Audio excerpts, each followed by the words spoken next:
Hey, how's it going? Alex here from BGS. I'm a revenue optimization expert and I help businesses grow and scale their e-commerce stores through website optimization. And in this training, we're going to talk about the exit intent pop-ups, the infamous exit intent pop-ups, and how to optimize it best to serve your business. So let's begin.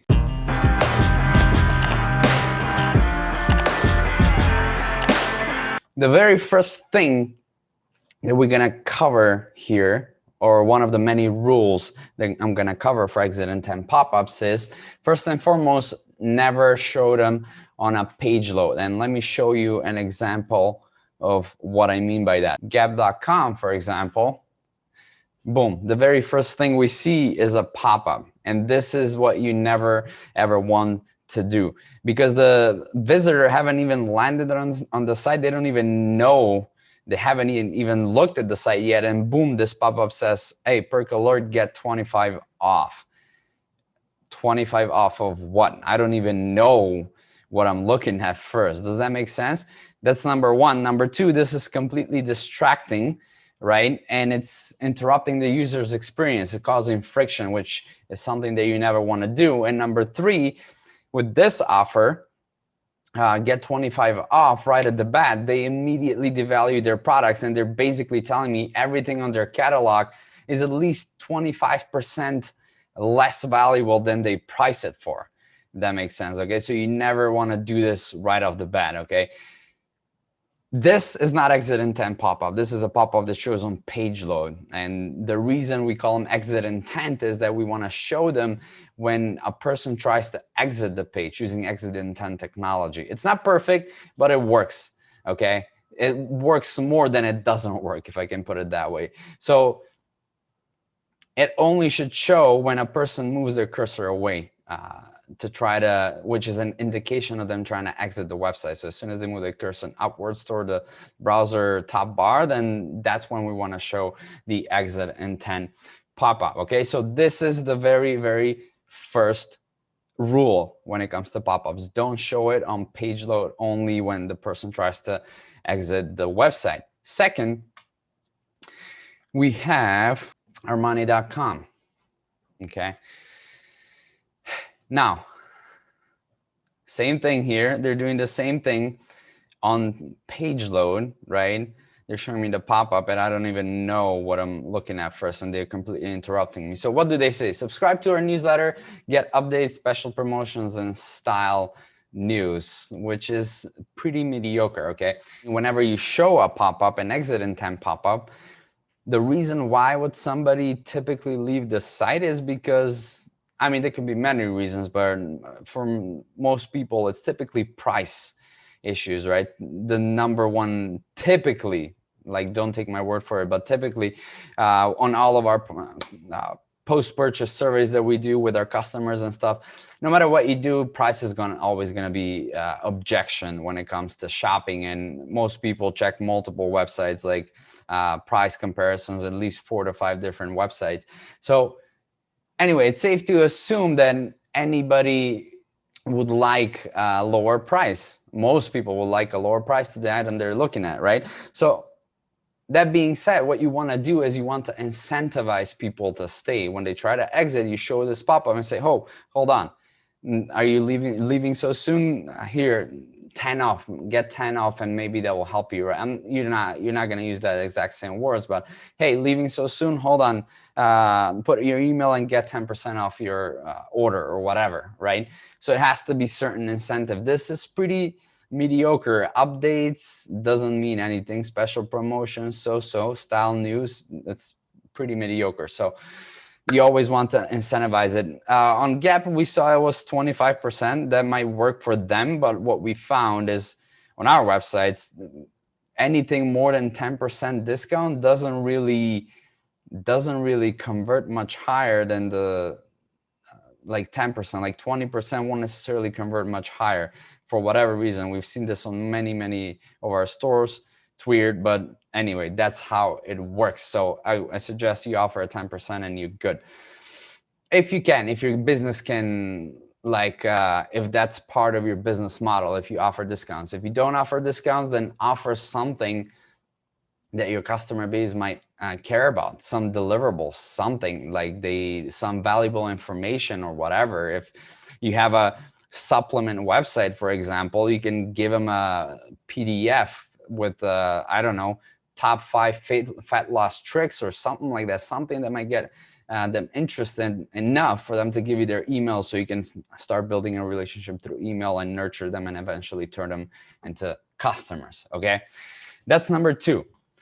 Now, let's go to, so rule number 1, never show the pop-ups on page load. Rule number 2, always incentivize them, okay? It works tremendously. I think on our website, roughly 21% of the people that give us their email, they convert right on the spot. And I'm gonna show you how in a second.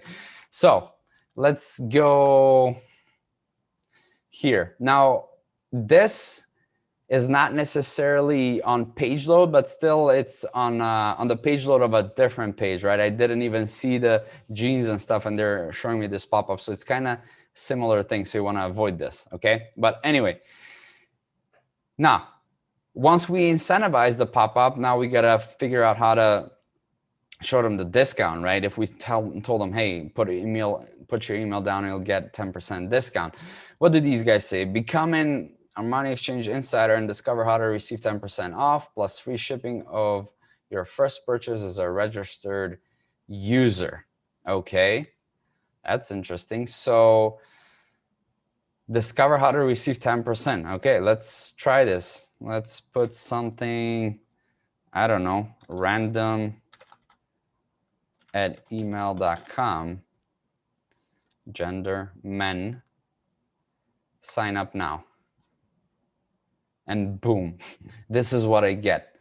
You see how ridiculous this is? What am I supposed to do now? Thank you for signing up to receive our newsletter. Cool, now what?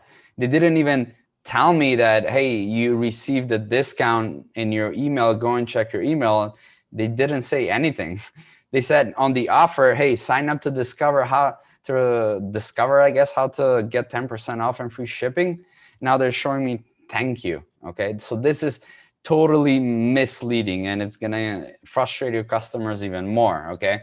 But even if they said, hey, go check out your email, we send you the discount in your email, that's still not nearly as good, okay? Because you're literally sending people off your website into their email box where they have tens, maybe hundreds, even thousands of unopened email, like fighting for their attention.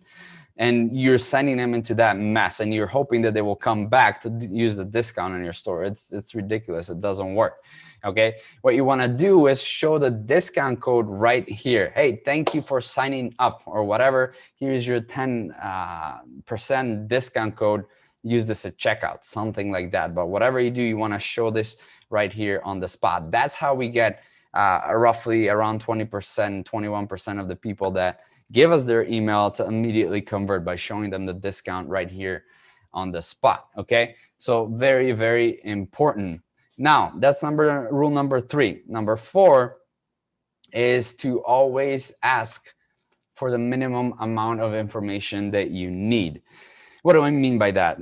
This is asking me for email and then for gender, which, by the way, many people are not comfortable. I think based on a survey done by Baymard Institute, I think roughly 35% of the people said they would not give out their gender online, that gender information.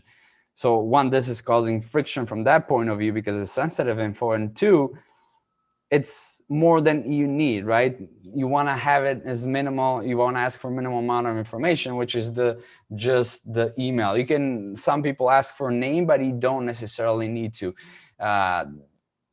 That personalization thing, it used to work back in the day. I mean, it used to be like better than just the email, but now everybody knows it's all automation anyway. It doesn't really make a difference. So email is all that you need for here, okay? You don't need the gender.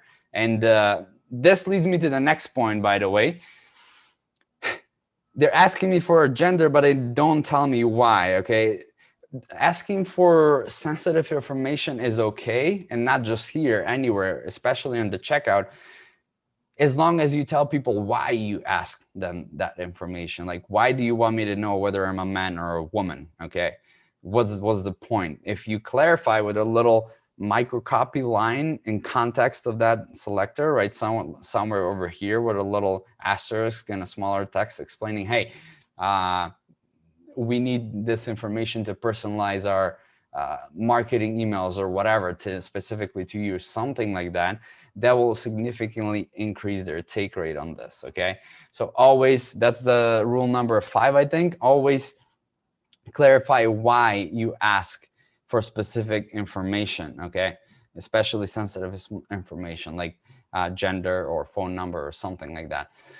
But anyway, the point is, your email, the email is all that you need. Just ask them, hey, give us your email and we'll give you the discount, and you're done. Okay, and now the last thing I want to point out when it comes to the exit intent pop-ups on how to optimize them is to, let me switch to mobile, to never have them show, like, cover the whole screen on mobile like this. Okay, this is never a good idea, not just with pop-ups, but even with product images, zoom on mobile. You never want to cover the whole screen, because people feel like they landed on a completely different page, and then they typically hit the back button, and that takes them off the site, especially if this showed as it did here on a page load. Okay, so you always want to have the background of the website visible, and this should be smaller. Okay, that's the last thing I'm gonna point out here on mobile.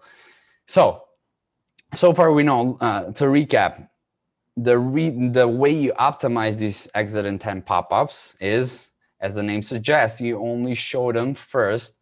Let me stop sharing. You only show them first on exit intent when somebody tries to exit or leave your website, right? Number 2, you always want to incentivize them. So you give people a reason to give you their email, right? Email is a valuable real estate. It's like almost like a personal address of somebody. So if you want people to give you their email, you got to give them something in return. Okay, that's number 2. Number 3, you always want to show the discount right on the spot. Okay, right on the pop-up, on the thank you message of that pop-up. Okay, number 4, you always want to ask for minimum amount of information on the pop-up, just the email field, and that's all that you need. Number 5, if you do ask for a gender, for example, like the Armani website, always clarify with a little micro text line below it saying, hey, we need this to personalize our marketing emails to fit you or whatever.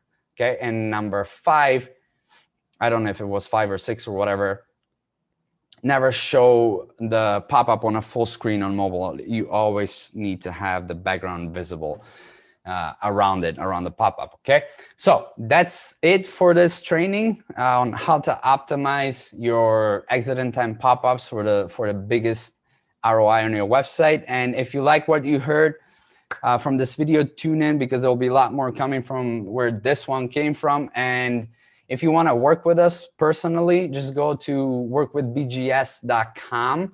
Just fill out a small application and we will hop on the phone and see how we can help you. That's workwithbgs.com. Until next time, talk to you soon. Bye.